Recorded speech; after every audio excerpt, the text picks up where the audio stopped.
Good morning. I just need a moment to recover myself. I had no idea this presentation was going to be shown this morning, and I'm deeply grateful to all the people who participated in creating it. Thank you. And thank you, Akash, for that kind introduction. I'm especially pleased to be introduced by Akash this morning, since the Pasricha family and I go back a long way. As Akash mentioned, I taught and advised both his father and his uncle when they were boys at UCC, and I was even a guest at his parents' wonderful Indian wedding. And I'm delighted this morning to see Dr. and Dr. Pasricha here. As Akash has said, this is my 44th consecutive year of teaching and advising students at Upper Canada College. 44 years is a long time by anyone's reckoning. For one thing, it's exactly 2/3 of my own lifetime to date.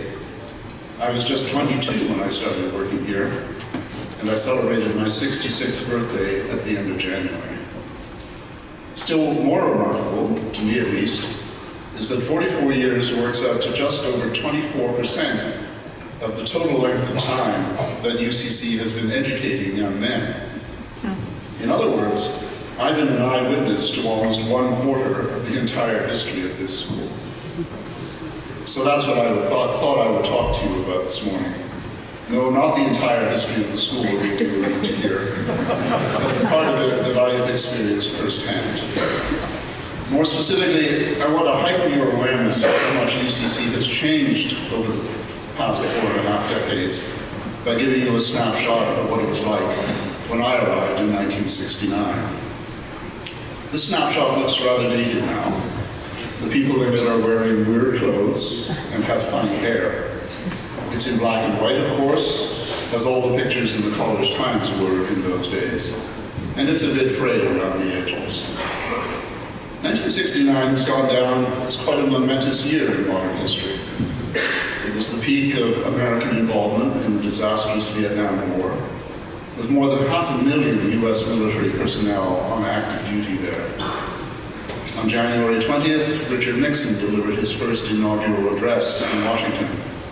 But less than 5 years later, he had become the first president of the United States to resign from office because of his complicity in the Watergate scandal.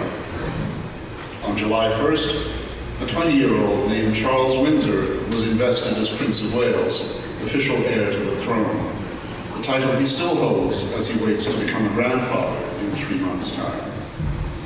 On July 20th, the first manned landing on the moon took place, still a landmark in the record of achievement of the human race. In mid-August, the notorious Woodstock Festival occurred on a farm in upstate New York, a 3-day event that has come to epitomize the rebellious 60s. And most important of all, in terms of its profound impact on the way we live today, it was in 1969 that something called ARPANET went online for the first time. Initially, it connected the mainframe computers of just 4 universities in the western United States. But eventually, it evolved into that daily wonder that we call the Internet. But enough historical context. What was Upper Canada College really like way back then? Well, to begin with, it was a significantly smaller school than the one we know today. The leaving class of 1970, the first one that I saw graduate, had just 92 members. In 2013, there are 148 of you, more than a 60% increase. And that number has been even higher in recent years. This growth is reflective of a significant rise in enrollment at the upper school and the addition of 3 grade levels at the prep. And the size of the faculty has increased even more dramatically. In my first year, there were just 31 masters at the upper school. This year, we have more than 3 times that number of teachers. And speaking of those 31 masters, the average age of UCC teachers was much higher then. Of my original colleagues, over 20% had been at UCC since before I was born, and 4 of those gentlemen had started teaching here before the Second World War. So I and the other rookies that year were very much the new kids on the block. Not only is UCC much more heavily populated now, but its physical plant has been transformed.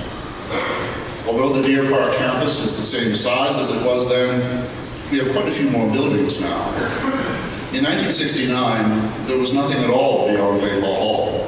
No student center, no library wing, no Hewitt Athletic Center. I remember sitting on a warm spring morning in the classroom that used to be where my office is now, and hearing the chapel bell at BSS through the open window. At that time, there was also much less faculty housing on campus, although the east wing of the second floor, where most of the English classrooms are now, consisted of small apartments for teachers without families. There was no indoor arena, not even the predecessor to the current one. In those days, the winters were still cold enough that we could rely on having natural ice, so there were always several rinks where the arena parking lot is now. The other major change I have seen is that our school community is far more diverse than it was then. In looking over the College Times photos of the 1970 leaving class, I find only one boy who is not of European descent. For this year's class, that figure is 30%. This shift reflects the changing demographics of our city and our country, and is an essential evolution at an institution of national significance. Another very important change has been in the gender balance on the faculty. At the start of my career, I had not one teaching colleague at the upper school who was a woman. Now more than 30% of them are. A second very positive development. Even by the standards of the 1960s, UCC was an old-fashioned place when I first came. For example, the few women who did work here, as administrative assistants, nurses, and boarding house matrons, were obliged to take their meals in a separate room, the so-called ladies' dining room, which is now the Colburn room. There was no cafeteria in those days, in either the upper or lower dining hall. Instead, food was brought from the kitchens directly to each table by maids. Needless to say, there was no choice about what you got to eat, and certainly nothing as healthy as a salad bar. The cooks and maids also lived at the school, along with those who looked after the housekeeping. The domestic staff's quarters were on the third floor of the East Wing, where some of the science labs are now. College in the 1960s had a very significant co-curricular program, but with much less breadth and variety than we enjoy now. Athletics were dominated by just 3 sports: football, hockey, and cricket. The arts, specifically music and theater, were far less developed than they had become. The most important activity of all was the cadet battalion, in which every boy was required to participate. It taught basic military skills, but most of the time was devoted to drilling and formation on the oval in preparation for the annual spring inspection. In other ways, however, UCC was looking toward the future in 1969. When I checked in at the end of August, there was much excitement that the college had just acquired a link by phone line to a huge mainframe computer in one of the then new bank towers at King and Bay. That connection meant that for the first time, a small number of boys had the opportunity to start learning computer skills.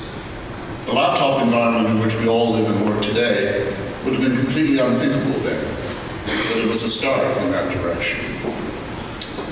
There's much more that I can tell you, but I hope that now you have at least a sense of the many changes that have occurred during my time at UCC. So what, you may wonder, has stayed the same? I'm glad you asked that question, because that's the good news with which I want to conclude my remarks. Just as it did in 1969, Upper Canada College occupies the foremost position among independent schools in this country. It is a place full of bright, talented, engaging young men, taught by outstanding teachers, all of whom are supported by a dedicated and very efficient staff. I felt very fortunate when I was hired by Principal Patrick Johnson all those years ago, and I feel even more so now, having spent my entire career at UCC. And you should all feel lucky too, for having the privilege of being part of this remarkable learning community. Finally, a few words to this year's learning class, of which I'm proud to feel a part. And this advice very much echoes what you heard Mr. Lajeunesse say earlier this morning, which was not requirements entirely coincidental. My advice is, be true to yourself. Listen to your heart, which will tell you the truth even when others don't. And don't run your life solely according to the expectations of other people. Set goals that are truly your own, then strive to attain them. Thank you for listening.